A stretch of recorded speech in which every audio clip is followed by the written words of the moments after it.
if you're someone that's easily triggered, then don't watch this video. A young lad messaged me regarding the horrific abuse his mother suffered. He's received her blessing. He's messaged me everything that's happened to her in her life, and he wants me to make a video on it to highlight the abuse that she's gone through and what so many women out here suffer.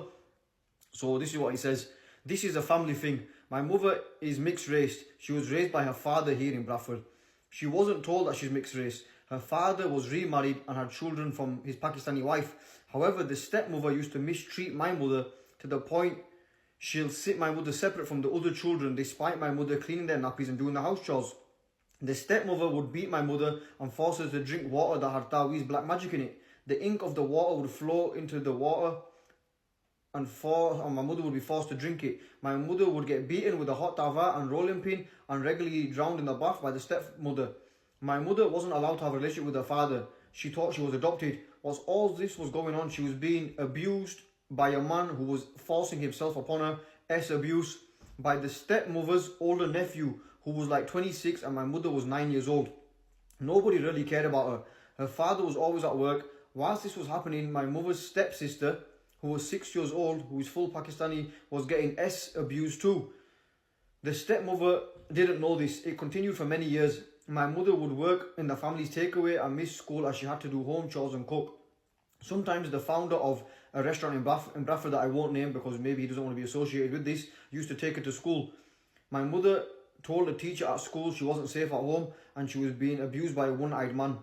So they asked the stepmother to come to the school and they told the teacher that she's lying. When my mother went home, she got told off by her stepmother and my mother's father was there and the stepmother was saying your daughter is causing issues despite my mother only being 14 years old.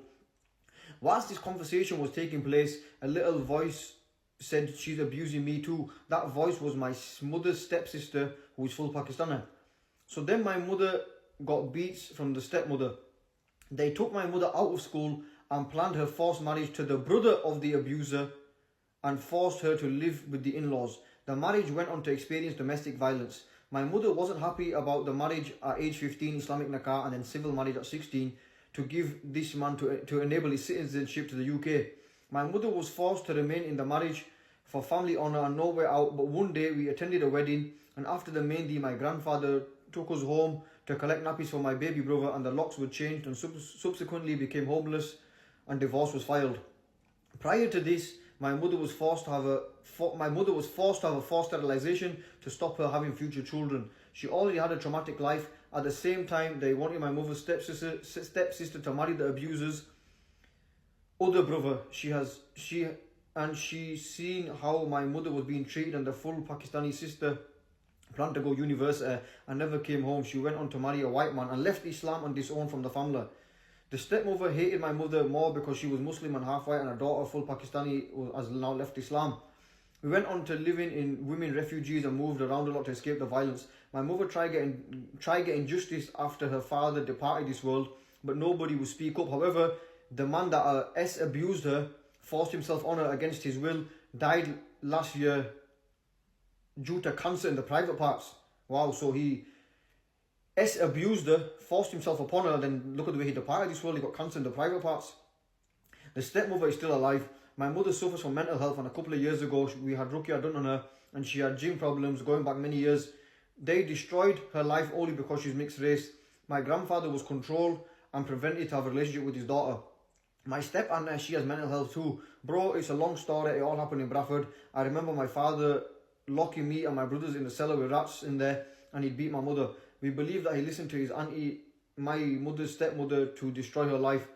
My mother was a single parent from age 22 and she got married at 15. Over the years, I've heard this story from multiple sources and relatives have even told me that my mother was mistreated. One time, a woman for Legit Green was in Kergate Centre and she saw my mother and said, "Are you the daughter of so-and-so?" mentioning my grandfather and my mother. And she said, "Yes, you are auntie so-and-so." I won't say the name that he put. And she told me to look after your mother. She had a tough childhood. My mother would run to her household from Leglands Lane after getting beats from the stepmother.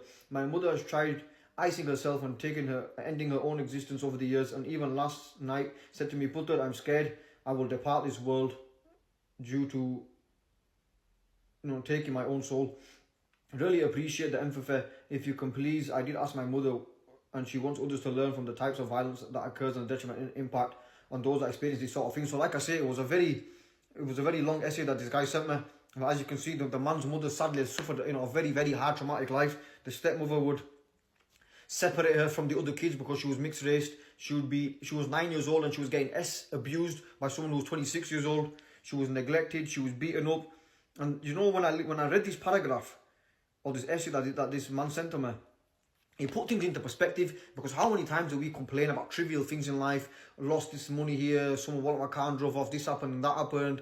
And look what this woman's gone through. Look at the harsh realities that she's had to face in her life, the absolute traumatic difficulties that she's gone through. And this sadly isn't a single solitary case. How many women out here have suffered abuse, domestic abuse, financial abuse, mental abuse? They've been neglected, they've had forced marriages, they've been divorced, they've had to marry someone so he can come over and get his stay, then he's left her and bounce or he's beat her up. So it just puts things into perspective of the, you know, what women out here are facing. And this brother says to me, look, you've got a platform.